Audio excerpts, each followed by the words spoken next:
Now that joint was already big on the song, you know what I'm saying? And then the remix, he threw Drake on there. He recorded the joint.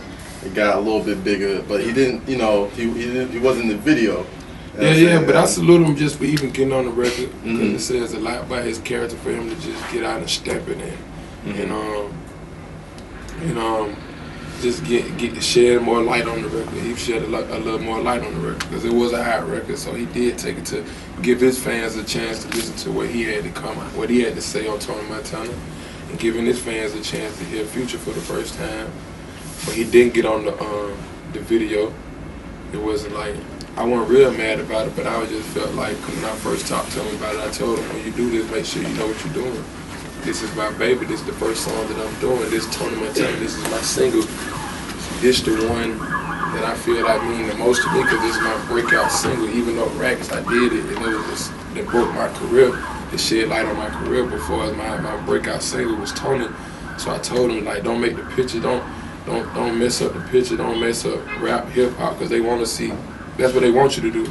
You know what I'm saying? They want you not to be in the video. They want you to do the verse, and when it comes down to the business, they want it all to mess up. And that's what the people want to see. Give the people something that they wasn't expecting. You know what I'm saying? So just gave them what they wanted to see, basically. So he wasn't in it, and wasn't a shocker because I told him when he did it, I knew he was gonna do it. You know what I'm saying? It's just because that's what the music industry have come to. It's like nobody ain't trying to get nobody a hand and help nobody to push them in the right direction. No more than what you're going. You know what I'm saying? Even though I'm going in the right direction, but ain't nobody trying to really just push me or say pick it back off them, which is I'm not trying to do. I was just trying to deliver a great video. I was just trying to deliver what the people heard, what the fans heard, and what I seen. Why I choose you to get on my record out of all people. So many people from Atlanta wanted to get on this song, and it's just like basically a slap in my face because they like, shit, you should have did it from somebody from Atlanta who was gonna get in the video, who wanted to be part of your video, and you go outside Atlanta and you try to get something different. I really wanted to give Atlanta something different, and when it turned out into being a slap in my face for it not to complete the whole thought. You know what I'm saying? We didn't really complete the thought. So just the thought of him getting on it deserves a salute, but the thought of not being complete, the salute come back. Okay. I mean, even without him on it, it's still a huge record. It's still a huge record. It's a huge record. But like I said, when you do something about you want to complete the thought. Everything gotta have to make sense, and for that record to make sense, and him being on it and it taking off how I did it, and it being the original version, it only made sense for him to get in it. But it made more sense for us to shoot a movie to. So being that we shot the movie, it really don't even matter. Okay. All right. So the storyline wouldn't even connect with the way how we were trying to present it. So it was like a gift and a curse. It was a gift for him not to even show up because we had the chance to make it a movie, so people actually see what I was trying to come up, what I was trying to paint, the picture I was trying to paint with the video. So like, was this something where you reached out to him and before the video was even shot, he was like, "Yo, shoot this video," or was it like it was already time to shoot the video and he just didn't show up? Like, what happened with, like, is that how it happened? It was reaching out, people reaching out, you know what I'm saying? A lot of people reached out. Like, the label tried to do what they did, and then they was trying to get me. They was like, man, maybe you should call them. I was like, man, I don't want to get it. I don't even like to call people and ask them for nothing. I want to work hard for everything. I want to make sure it's mine. I don't want nobody to feel like they gave me anything. So it was the point where I told him, like, man, the label done pushed me to the point where they're like, man, can you say something to him? So it got to the point where I would never call him. I would just let them do what they had to do, talk to him and work it out, work out the logistics for us, get him paid, what he wanted to get paid, we compensated for his verse. So once that got done, he got paid when he got the money. You know what I'm saying? Then I was like, okay, that can't be stopping it because he got what he wanted for it. Like, what else is it? So, but I had meetings with people who represent him before I even signed a deal. They already told me, well, we're not gonna clear Drake verse then. Like, if you don't sign to us, we're not gonna clear his verse. They said that in my meeting. So he tried to make it seem like it was something on his album. Like, man, I'm trying to record my album. Like, I'm finished up recording my album. Like, 2 hours out your day.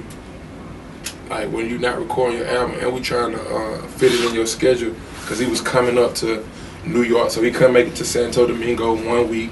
Then 1 week he was saying, I want to do it in Toronto. So we was like, okay, we'll come to Toronto. Then he was like, well, you come to Toronto, I'm be in the studio. So we like, okay, we'll come to New York. He was like, I'm coming. He had Jimmy Fallon, a late night show he had to do.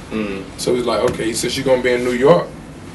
Like 3 weeks went by, you gonna be in New York. Come on, we're gonna just do it. We're just gonna book a studio session for 2 hours and just get a green screen.